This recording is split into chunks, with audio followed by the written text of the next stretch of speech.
से आराम। बिस्मिल्लाहिर्रहमानिर्रहीम।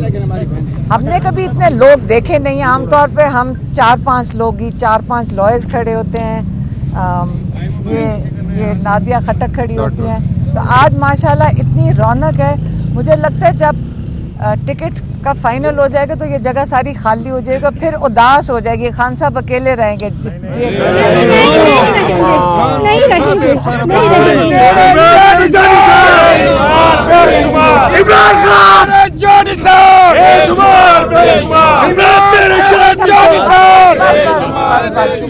काश ये पिछले 4 महीने में हम ये नारे सुन लेते। आज हम, मुझे लगता है जब टिकट हो जाएंगे सब चले जाएंगे। अच्छा, अभी ठहर जाए।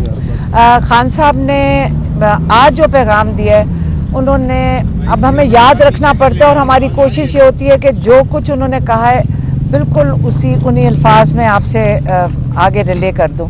उन्होंने कहा कि पिछली कई सदी दिहाइयों से लोग जो पाकिस्तान के ऊपर जो हुकूमतें आई हैं उसके अंदर आम तौर पे वही लोग हैं जो पिछले 40-50 साल से जो हुकूमत में आते हैं, एक हुकूमत से दूसरी में चले जाते हैं और उनका मकसद यही होता है कि अपने बिजनेस इंटरेस्ट कंट्रोल कर सकें।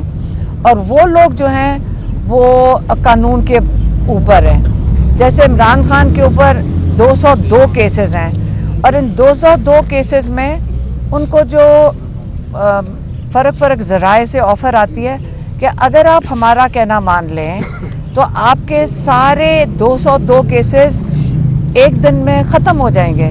तो एक दिन में केसेस कैसे ख़त्म हो जाएंगे? अव्वल बनने नहीं चाहिए थे, जब बन गए तो एक दिन में केसेस कैसे ख़त्म हो सकते हैं? ये हमें सबको इस पे सोचना चाहिए कि जब बना देते हैं तो 10 साल भी अंदर डाल देंगे। तो कानून इस वक्त इंसाफ जो है, जो इमरान खान की कहते हैं मेरी पार्टी है तहरीक इंसाफ, उसका मकसद ये था कि सारे पाकिस्तान में जितने भी लोग रहते हैं वो कानून के ऊपर ना हो। और जब तक हम कानून के अंदर लोगों को नहीं आएंगे, सबके लिए एक इंसाफ का निज़ाम नहीं होगा, कहते पाकिस्तान के आगे तरक्की करना नामुमकिन है।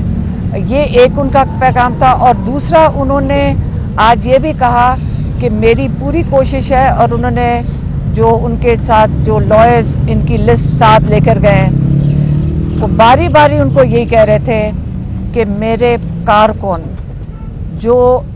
कारकुन हैं उनको सीटें देनी चाहिए।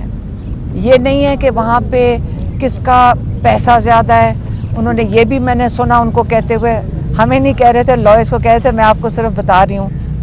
उन्होंने कहा ये नहीं देखना चाहिए कि कितने करोड़ रुपए खर्च सकते हैं, आपने ये देखना चाहिए कि पाकिस्तान के लिए जिनका हक बनता है वो हैं जो कारकुन हैं। और कारकुनों को आपने मैक्सिमम कोशिश करनी है कि उनको ये टिकट्स अवार्ड करने चाहिए, ये उन्होंने कहा था। आपने सवाल ज़रूर पूछना होगा, ये इन्होंने ज़रूर पूछना है। हाँ, ये बताइएगा कि आपने कुछ दिन पहले कहा था कि जो साइफर केस है उससे मतलब बरतानिया और अमेरिका में भी केस फाइल किए जा रहे हैं, तो उस हवाले से कोई पेशरफ्त है क्या? कहीं पे केस फाइल हुआ है या वो मौखर हो गया? मौखर हो गया नहीं, उसके बारे में आपको जितना कम बताएं उतना बेहतर है। आपको जल्द बाहर से पता चल जाएगा। 1-2 केसेस ऐसे भी फाइल हुए हैं, ज़रूरी नहीं कि हमने डायरेक्टली किए हों, जिसके अंदर वो डिमांड कर रहे हैं कि जो हम कर रहे हैं ये वो वाले नहीं है। लेकिन अब इस वक्त डिमांड जा रही है काफ़ी पाकिस्तानियों की तरफ से कि जिनके रिश्तेदारों को यहाँ पे जिन पे तशद्दुद किया गया, जिनकी बिजनेसेस ख़त्म की गई हैं, वो कह रहे हैं कि वो लोग जो इस तशद्दुद में मुलव्वस हैं, जिन्होंने ये करवाया है, उनके वीज़े कैंसिल किए जाएं, क्योंकि वो यहाँ से, और उनके जिनकी जायदादें बाहर हैं उनको भी ज़ब्त किया जाए। और ये सिर्फ पाकिस्तान के लिए नहीं, और मुल्कों के लिए भी ये हो रहा है कि जहाँ पे इलेक्शंस के अंदर धांधलियाँ हो रही हैं, जब यहाँ से लोग पैसा लेके इन्हीं के मुल्कों में जाते हैं जो कि चैम्पियंस हैं ह्यूमन राइट्स के। अगर उन्हीं मुल्कों में हमारा पैसा जाना है और उन लोगों का जो पाकिस्तान का पैसा है जो बाहर जा रहा है, तो कई लोग हैं इस वक्त जो केसेस फाइल कर रहे हैं कि जो इस जुल्म के जिम्मेदार हैं उनके वीज़े भी कैंसिल किए जाएं, उनकी जायदादें भी जब्त की जाएं। शुक्रिया।